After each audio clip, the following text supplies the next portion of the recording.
Coucou mes amis Facebook, j'espère que vous allez bien. Bienvenue dans ce live depuis l'autoroute de Pau. Pau-Bayonne, je rentre chez moi. Formation faite aujourd'hui. Alors, qui se connecte? Dites-moi. On va attendre un petit peu. Je voudrais vous parler de quelque chose d'important que j'ai partagé aujourd'hui. J'étais aujourd'hui avec une de mes clientes, Patricia,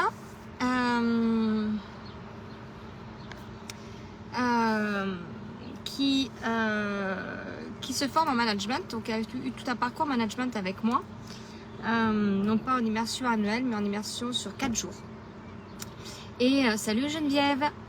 Et on a travaillé aujourd'hui la posture du manager dans toute la manière d'aborder les rôles que l'on a à faire en tant que manager. Et on est arrivé sur un schéma que j'ai mis en story, je crois que c'est sur Insta. Je vais vous la mettre aussi ici, mais je vais faire un live dessus.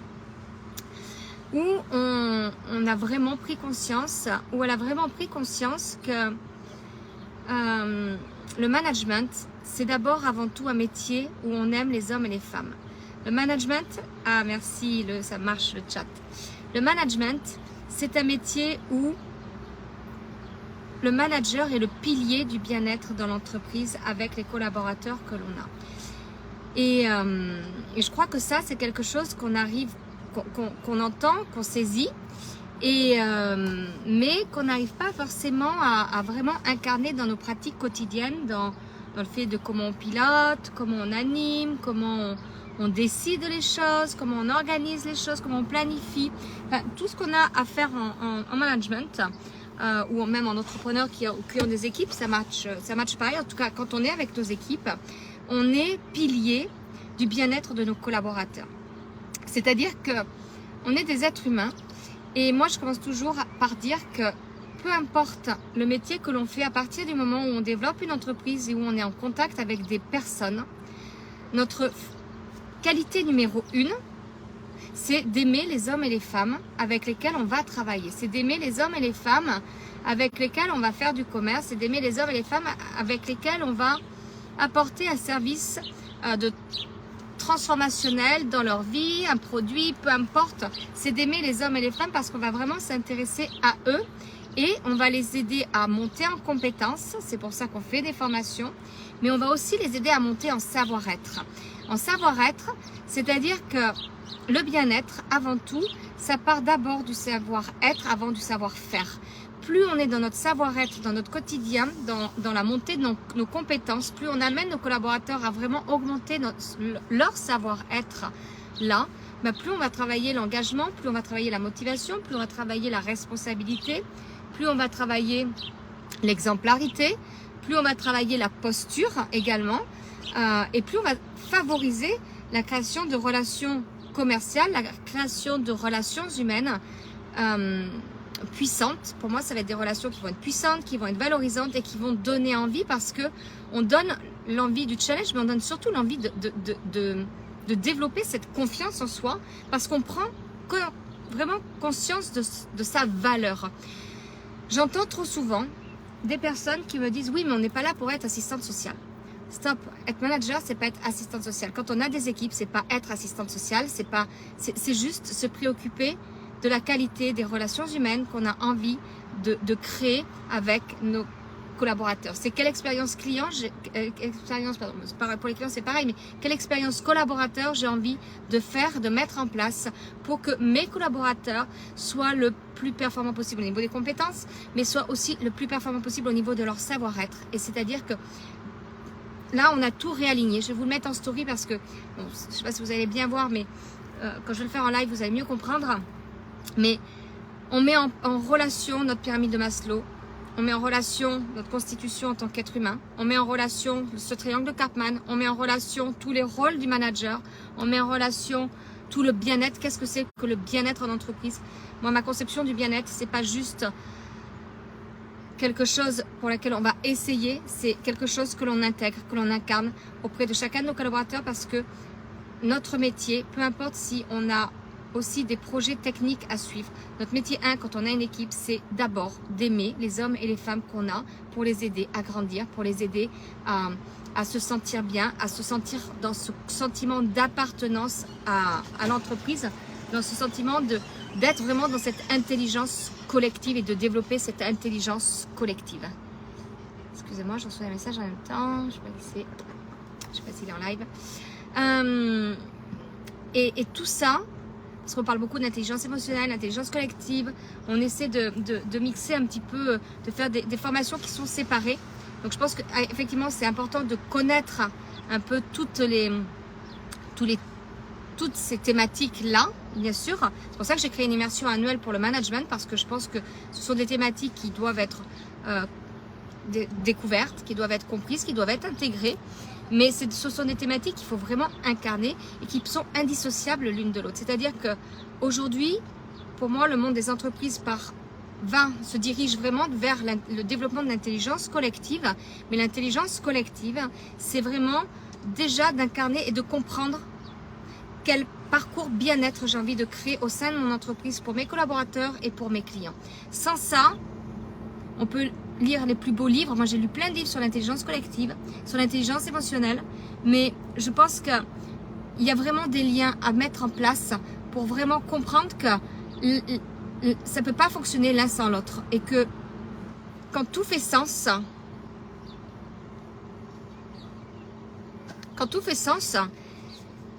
chérie Guillaume, c'est en train d'envoyer grave. Voilà, je vois les résultats arriver au fur et à mesure, c'est juste top et extraordinaire. Voilà, 2 mandats pris aujourd'hui pour une personne, des personnes qui viennent pour le 20 juin à Brindos, c'est juste extraordinaire. Donc tout ça pour vous dire, mais pourquoi aussi, je m'arrête là-dessus 2 minutes parce que je vois les résultats qui tombent. Pourquoi? Parce que les gens sont bien, parce que les gens sont motivés, parce que les gens sont engagés, parce que les gens travaillent non pas pour atteindre un objectif financier, mais travaillent pour atteindre leur épanouissement et leur réalisation de projets et de vie, de rêves, et ça change vraiment toute la donne, cette énergie-là. Et je crois que ça, aujourd'hui, quand j'étais avec Patricia, elle a vraiment pris conscience que stop, on n'est pas assistante sociale, on est là pour élever les personnes à grandir dans leurs compétences et leur savoir-être. Et ça, c'est la véritable mission la véritable mission du chef d'entreprise, du manager, et le levier du bien-être ne passera que par là. Parce que l'intelligence collective, l'intelligence émotionnelle, compétences, métiers, et tous les outils que l'on a, qu'on nous enseigne pas suffisamment tôt, parce qu'il y a des choses qu'on devrait connaître dès la 6e, dès la 5e, quand on commence à être challengé par le regard des autres, surtout en 5e, parce que l'adolescence c'est quelque chose de hyper compliqué. Comprendre comment justement ça fonctionne, non pas parce qu'on va être commercial ou quoi que ce soit, mais juste pour comprendre qu'est-ce que c'est votre véritable bien-être. Ça devrait être enseigné dès la 5e pour moi, à l'école. Ça viendra, j'espère un jour. En tout cas, moi, c'est quelque chose qui m'anime beaucoup, pour lequel je milite beaucoup. Et voilà. Et voilà. Donc, je voulais juste partager ça avec vous parce que c'était une belle expérience. Et ça me rend tout guéguette, en fait. Je suis hyper... pour moi, ma journée, elle est hyper accomplie. Juste de voir que ça fait sens pour un manager qui a une équipe, qui est dans une grosse entreprise de 300 personnes. Et juste que cette notion de bien-être, eh ben, ça s'implémente. Et que même si je suis une toute petite TPE aujourd'hui, je vois que l'apport que j'ai, c'est juste extraordinaire parce que je participe, je contribue à ce changement de mentalité. Et ce changement de mentalité, il est tellement indispensable en fait pour vraiment que les entreprises comprennent que c'est comme ça que la prospérité arrive, que c'est comme ça que le développement arrive et que c'est comme ça que chaque personne va se sentir utile, va mettre du sens dans ce qu'ils font au quotidien, parce que je suis persuadée qu'il n'y a pas des clivages de missions, de cadres, de machins, de trucs. Pour moi, chacun doit se sentir unique et avoir un véritable apport de valeur dans l'entreprise. Et véritable valeur ajoutée, qu'on soit au niveau de la prospection, ou qu'on soit à l'assistance, ou qu'on soit même, je dirais, jusqu'à la femme de ménage dans les locaux commerciaux que l'on a. Parce que même elle contribue au bien-être des collaborateurs, elle contribue au bien-être de nos clients. Et la prospection, ben, ça contribue à une chaîne. Et on a toute une chaîne de valeur pour nos collaborateurs, qui sont pour nos collaborateurs, mais aussi pour nos clients. Parce que si on veut des clients heureux, si on veut des clients satisfaits, on sait très bien, on le dit souvent, il faut d'abord que nos collaborateurs soient satisfaits et heureux, mais c'est pas dissociable. C'est ensemble en fait, parce que c'est le même parcours. La seule chose, c'est que l'angle avec lequel on arrive est différent. C'est juste l'angle qui est différent, c'est juste cette approche qui est différente. Mais le bien-être, le véritable bien-être, ça c'est le levier 1 quand on veut développer notre entreprise. Parce que plus on est connecté réellement à ce qui est important pour nous, à nos rêves, à nos désirs, plus on est connecté à notre pyramide de Maslow, dans cet épanouissement, tout le reste, ça s'imbrique comme un puzzle que l'on a. Donc, ça, c'est quelque chose que je veux vraiment partager avec vous. Donc, quand on est manager, quand on est commercial, quand on est chef d'entreprise, quand on est en relation avec des clients, notre première qualité, c'est d'abord d'aimer les hommes et les femmes. Et quand je parle souvent dans mes lives de plaisir, d'excitation, de joie, d'amour, de surprise. Même quand je parle des conflits, quand je fais la gestion des conflits, aujourd'hui on a abordé un peu la gestion du conflit avec Patricia parce que c'est quelque chose qui fait partie de notre quotidien. Les conflits, on en aura toujours en fait, et c'est humain. Et même quand on parle de la gestion du conflit c'est juste une belle opportunité de créer des vraies relations saines avec les personnes et de savoir exactement où on veut emmener nos personnes dans leur bien-être à eux en fait. Après, la notion de responsabilité qu'on développe, c'est eux qui choisissent en quoi ils vont être responsables d'améliorer les relations. Mais s'ils sont connectés au levier amour, au levier bien-être dans leurs relations, parce qu'ils savent qu'ils augmentent leurs compétences et leur savoir-être, ensemble, en même temps, en intelligence collective, mais en maîtrisant bien leur intelligence émotionnelle, c'est le match énergétique assuré, clairement. Donc voilà ce que je voulais partager avec vous. Et mon immersion manager, âme de manager annuel, je crois que je vais changer quelque chose dans mon fonctionnement parce que c'est quelque chose qui est tellement indispensable. C'est sur le terrain en fait qu'il faut être. Et pas juste en même coaching, c'est du coaching terrain qu'il faut faire. Et j'en suis absolument convaincue parce que c'est là où il y a l'énergie, c'est là où on a les vraies relations terrain, mais même à travers les réseaux, c'est terrain au contact, au vrai contact, pas juste rester sur papier, j'y vais pas, je go pas, j'ai peur, peur. Non, on s'en fout en fait. Et on va se challenger sur le regard des autres. Aujourd'hui, j'ai une personne qui m'a dit, oh non, je veux pas aller prospecter, je suis timide. Bon, rire par rire au début, c'était pas pour rire, mais après c'était pour rire, mais on s'en fout, on n'est pas timide. On n'est pas timide à partir du moment où on est connecté à ce qui est plus important pour nous. C'est pas de dire, non, je suis timide, j'y vais pas. C'est juste de dire, ok, ça, c'est une de mes caractéristiques, ça fait partie de mon charisme. Je peux être timide, je peux avoir peur de ne pas déranger, je peux avoir peur de... J'y vais pas. Mais c'est pas ça le plus important. C'est pour mon bien-être, quel genre de personne j'ai envie d'être et qu'est-ce que je vais aller dépasser en fait. C'est quoi mon challenge par rapport à ce trait de personnalité qui aujourd'hui, on peut le voir comme un handicap, mais peut être un super atout. Parce que dans les gens qu'on va aller démarcher sur le terrain, il y a plein de personnes qui sont timides. Et les personnes qui sont timides vont se reconnaître à ces gens-là. Les personnes qui ont le feu, eh ben, elles vont venir à nous et elles vont signer avec nous plus facilement parce qu'elles ont le feu comme nous. Et je pense qu'il faut vraiment accepter toutes ces parts que l'on a, qu'on voit comme des ombres, comme des lumières, parce que c'est ça d'attirer les gens, c'est ça le magnétisme, c'est ça de créer des relations humaines authentiques et juste magiques en fait. Et le bien-être quand on est manager, le bien-être qu'on procure, ce levier du bien-être pour diriger nos équipes, tout ce qui est le reste, c'est que de la technicité métier. Les rôles du manager, c'est de la technicité. Conduire une réunion, c'est de la technicité. On a vu la gestion du conflit, c'est de la technicité. L'assertivité, c'est plus de la posture quand même. Mais l'organisation du temps et des priorités, c'est de la technicité. C'est-à-dire qu'on peut vous enseigner quelque chose de hyper technique, tac, tac, tac, tac, mais c'est l'incarnation qui va vraiment faire la différence. Et le levier du bien-être avec lequel on y va dans l'approche, c'est-à-dire vraiment travailler cette communication non violente au travers l'écoute active, au travers d'autres choses. Mais je vais vous partager mon écran pour que vous voyez en story. Je pense que vous n'allez pas tout comprendre parce que c'était tellement, on est parti tellement en live, que... Mais c'est ça en fait, c'est vraiment ça. Coucou Anita, ça va? Coucou Lyre, salut Aurélie, Béatrice. Donc voilà, je ne sais pas si ça fait écho avec vous, mais je voulais vraiment rebondir là-dessus parce que ce côté bien-être au travail, ce côté bien-être auprès de nos collaborateurs, ce côté bien-être auprès de nos clients, c'est quelque chose qui, moi, m'anime vraiment. Je sais que les entreprises, les codes des entreprises sont vachement en train de bouger aujourd'hui, clairement.